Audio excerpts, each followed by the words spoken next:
gato cyane ntiza umwanya. Uribuka imvugo y'abashinga nta yavugaga ngo Kagame tuzomumesa, Perezida Kagame nawe akaza kubivugaho akabaha gasopo. None se wamenye ko Tshisekedi ngo yigeze gutinyuka akabwira Perezida Kagame ngo amagambo yavuze nayo ubwiyahuzi.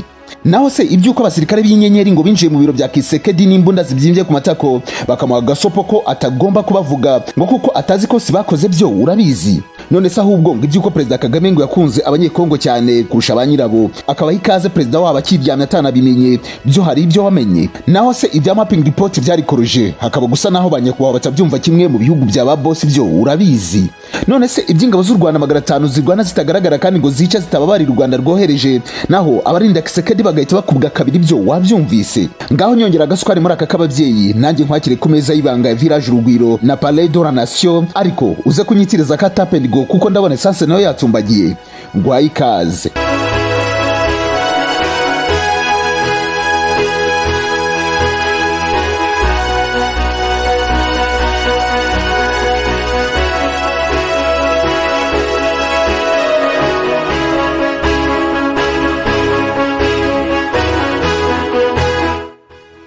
Ndabanza nkwiseguraho gatoya. Iyi nkuru ushobora kuba naratinze kwikubwira, ariko nanone ntaho iminsi yari yajya kuko ahubwo urugamba nibwo rutangiye. Ntabwo uzi ibyavugiwe mu nda y'ingoma, ariko urugamba nibwo rutangiye, nibwo rushyushye. Ndabizi neza ko niba uri ku butaka bw'u Rwanda cyangwa se ukurikirana hafi iby'u Rwanda, ejo wumvise neza ko abasirikare ngo bagera muri 500 bambaye imyenda y'icyatsi kibisi ndetse n'akandi kabara ngo k'umukara ngo baberekeje ku butaka bwa Congo. Namakuru yatangiye guhwihwiswa mu masaha yaraciye ikivi. Igisirikare cya Congo FARDC cyase gishinja u Rwanda kohereza ingabo 500 zo mu mutwe wihariye mu burasirazuba bw'iki gihugu gufasha inyeshyamba za M23. Ibyo u Rwanda rwavuze ko nta shingiro bifite.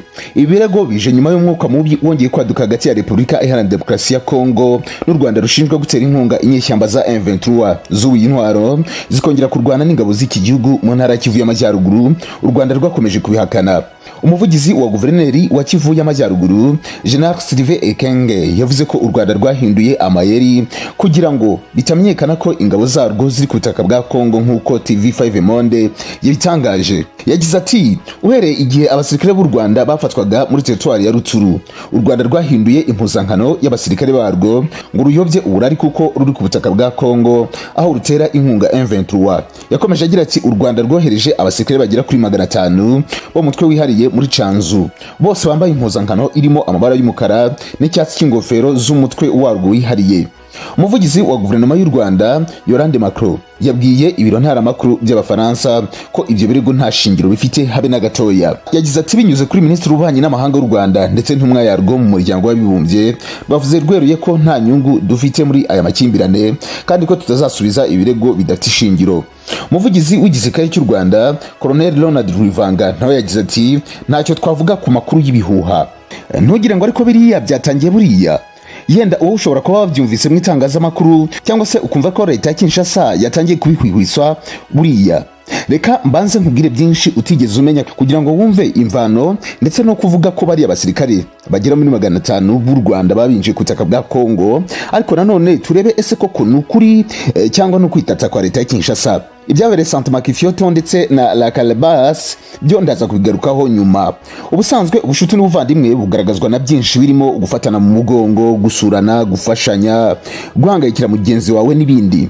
Ibyo byose byabayeho hagati y'u Rwanda na Congo, nako hagati ya Perezida Tshisekedi na mugenzi w'u Rwanda Paul Kagame mu myaka 2 ishize. Hari umuntu twigeze kuganira wabaye hafi y'umukuru w'igihugu ambwira ko kukiyobora atari ibintu byoroshye kandi ko bisaba umwanya munini ku buryo kugira ngo ubone abakuru b'ibihugu bagenderanye biba byabaye ku mpamvu zikomeye cyane. Igihe cyabo gito bagikoresha neza hanyuma urugendo rw'umwe rujya ku wundi rukaba mu gihe cyangombwa. Mu myaka 2 ishize Perezida Kagame na Tshisekedi bahuye inshuro 9. Icyo gihe cyose bagaragaraga bafatanye ukuboko baganira baseka, ku maso hagaragara akanyamuneza. Hari ifoto itazibagirana yafashwe na Nkurunziza Faustin mu Intare Arena igaragaza Kagame na Tshisekedi bafatanye ukuboko bicaye. Iyi foto ariko yanavugisha amanga muri abanyekongo basanzwe banga u Rwanda byo ku rwego rwa nyuma. Ku ruhande rwa Tshisekedi umwuka wari uhari nuko ahubwo nta yindi foto yari gufatwa atari iyo ngiyo igaragaza ubucuti ku mpande zombi. Byageze naho Tshisekedi we asabwa kugira icyo avuga ku byo Perezida Kagame yari yavuze kuri mapping report. arabyanga yemera ko mu gihugu cye bamuvumira ku gahera. Muri iyo myaka ibiri abagaba bakuru b'ingabo z'ibihugu byombi harasuranye. Nta muntu uzibagirwa ko General Jean Bosco Kazura yakiriwe neza Igoma akigera mu mihanda bakamuha ikaze n'icyubahiro cyinshi. Uribuka ko Kazura icyo gihe yagiye kubasura mu gihe hari hashize iminsi twumva inkuru zaba mudacumura bapfanye ikiyiko. Amakamyo atunda abayoboke b'imitwe nka P5 na Rudurunana n'abandi bakisanga mu nkiko i Kigali. Noneho ejo bundi ahangaha mu mpera za 2020 ku Kimihurura amasaruti yacaga ibintu ubwo General Celestin Mbala Munsese yasohokaga mu modoka ifite ibirahure byijimye agatambuka hagati y'abasirikare b'u Rwanda bari bamukoreye umurongo bamuha icyubahiro. Hagati aho ngaho natwe twari degembyaga mu mpera za weekend imodoka zamanukaga umusubizo z'Igigoma ku buryo umuheha w'abagunyaririjwe i Rubavu naho amadolari ari yose. Sinkuru mbarirano rega kuva Tshisekedi yajya ku butegetsi la Carbase no kuri Santima Kifioto habaga hakubise huzuye abanyarwanda babaga bari mu bagiye kwizihirwa cyane mu mpera za weekend ku buryo wasangaga ka whisky n'agasamaki byagize mu mesokoro. Magingo aya ngaya ariko kujya Igoma cyangwa muri RDC ku munyarwanda bisaba kwigengesera, bitabaye ibyo ngibyo byakugendekera nka bimwe by'abashinga ntahe bavugaga ngo bazomumesa mu mvugo z'abakuru kugera kuzaboroheje baroba isambaza ku Kivu. Bana Nzambe barasiritse bashinja u Rwanda gushaka kubahungabanyiriza umutekano ko ari umuturanyi mubi. Ni mu gihe mbere Tshisekedi mu nshuro nyinshi yahuye na Kagame harimo izo nawe atazibagirwa. Uribuka ejo bundi Kagame ari Igoma Tshisekedi yarishimye cyane. Ati umuvandimwe Perezida Kagame yaramushimye cyane ngo kubwo kumufata mu mugongo mu gihe iruka ry'ikirunga cya Nyiragongo ryafataga ubuzima bw'abantu rigasenya n'ibikorwa remezo. Ati ndabanza gushimira umuvandimwe wanjye Perezida Paul Kagame kubwo kudufata mu mugongo nyuma y'ibyabaye muri iki cyumweru ubwo umujyi wa Goma wibasirwaga n'iruka ry'ikirunga. Uwo munsi nahise muhamagara musaba kuduha ubufasha kuko abaturage bacu bashakaga ubuhungiro mu Rwanda i Rubavu. Natunguwe no kumva ambwira ko ahubwo amabwiriza yatanzwe mbere y'uko mbimusaba. Yarangirije aho ngaho yavuze ko ubwo bufatanye ari bwo bugomba kuranga ihugu kandi ko mbere y'uko aba Perezida Kongo ataye igihe kinini iri mu ntambara zidafite icyo zimaze zinabiba urwango. Ati ubigikenewe ni ugusangizanya urukundo no gufatanya. Nyamara icyo gihe imipaka yari ifunze kubera icyorezo cya COVID-19 nta muntu winjiraga. Muri icyo gihe ariko Perezida Kagame nawe ntiyatereranye umuvandimwe, yahisemo kumuremera yemera kubakira umudugudu abaturage ba RDC basenywe n'umutingito. Imyaka 3 ya Tshisekedi ku butegetsi yari imaze kutwibagiza ibibazo byatewe na Mobutu Kabila n'umuhungu we kuko bataciraga u Rwanda kari urutega. Ni mu gihe niwe wagiye ku buyobozi afite umurongo utandukanye n'uw'abandi cyane ko yari umusivile wa mbere mu myaka irenga 50 uyoboye iki gihugu cya kabiri mu bunini muri Afrika. Ikizere cyamaze imyaka 3 gusa gitagitangira kuraza amasinde kakabaye icwende katoga. Birangira bigaragaye ko nubwo kakoga kadashobora gushira umunuko. Muri Gashyantare Perezida Kagame yaciye amarenga ko amazi atari yayandi. Ibi byo ndaza kubigarukaho.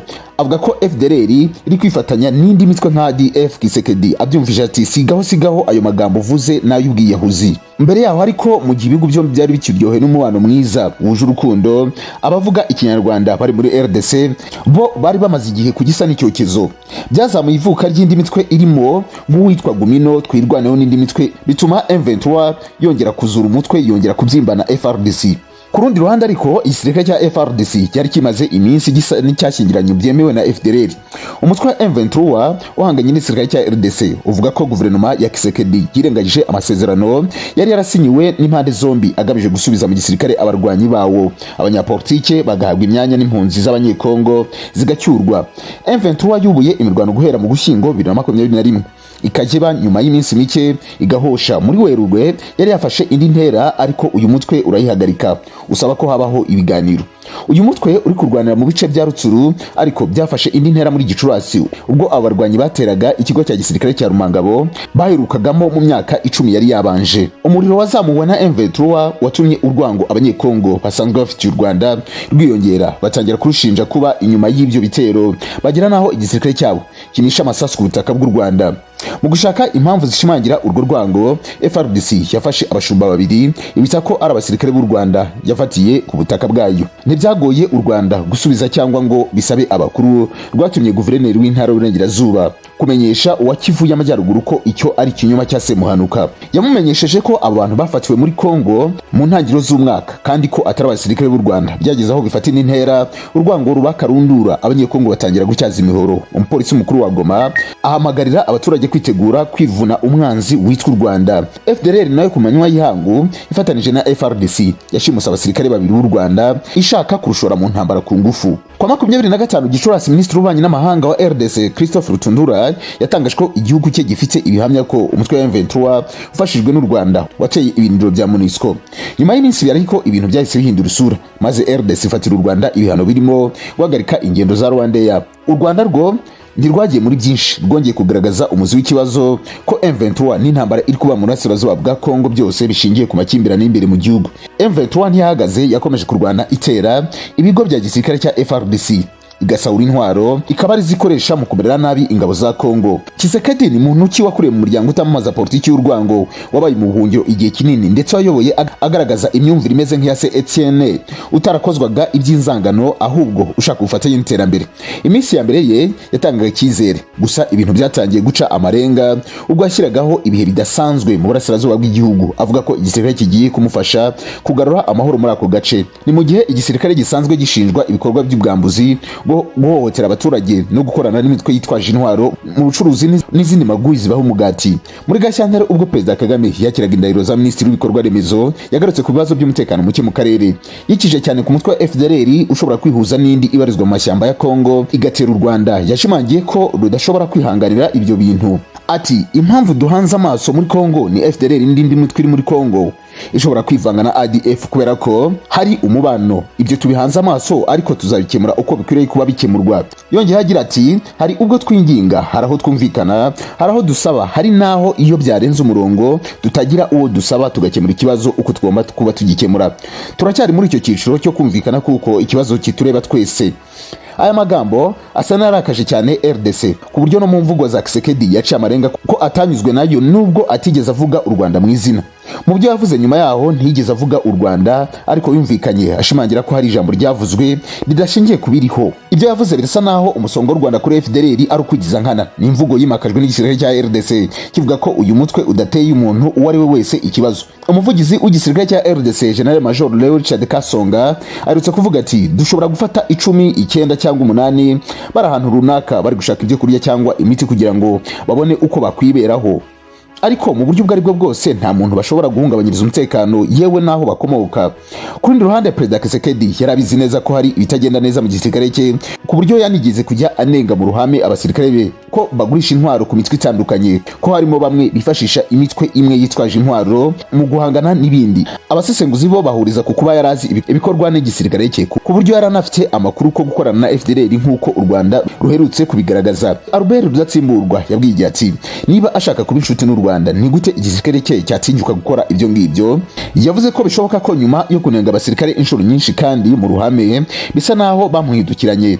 Ati birasa naho yashyize igisirikare cye ku karubanda. Ibyo numvise nuko ngo hari abasirikare bavuze ko batari bakabonye Perezida utesha agaciro igisirikare cye bene ako kageni.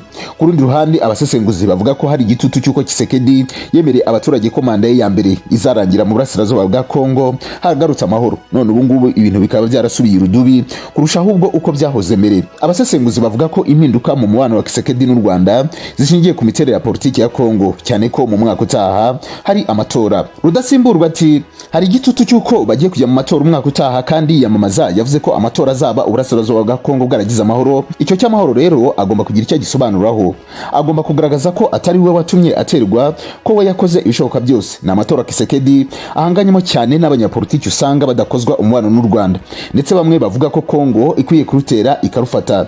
Ni mu gihe kenshi muri RDC abanyapolitiki batavuga neza u Rwanda bakunze gukurikirwa n'igice kinini cy'abaturage, cyane cyane abadakunda u Rwanda n'abanyekongo bavuga ikinyarwanda baba mu burasirazuba bwa FDC. Ibyo bigatuma kwigarika u Rwanda mu bihe byegereza amatora bifite ikintu gikomeye bivuze muri politiki y'iki gihugu. Ibyo bikajyana no kujijisha abaturage bari biteze byinshi ku bihe bidasanzwe byashyizweho mu ntara za Kivu ya ruguru ndetse na Ituri. Ba guverineri ba gisivili bagasimbuzwa abasirikare, ariko umwaka ukaba ugiye kwihirika nta musaruro bitanga. Ni ibikorwa abasesenguzi bagaragaza ko bitanga urwitwazo kuri Tshisekedi, ko izo ntege nke zatewe n'imbaraga zavuye hanze y'igihugu, by'umwihariko mu Rwanda hamwe n'umutwe wa M23. Bitandukanye n'izindi nshuro RDC yashinje u Rwanda gufasha M23, ubu nta gihugu na kimwe cyangwa umuryango mpuzamahanga wigeze uyishyigikira.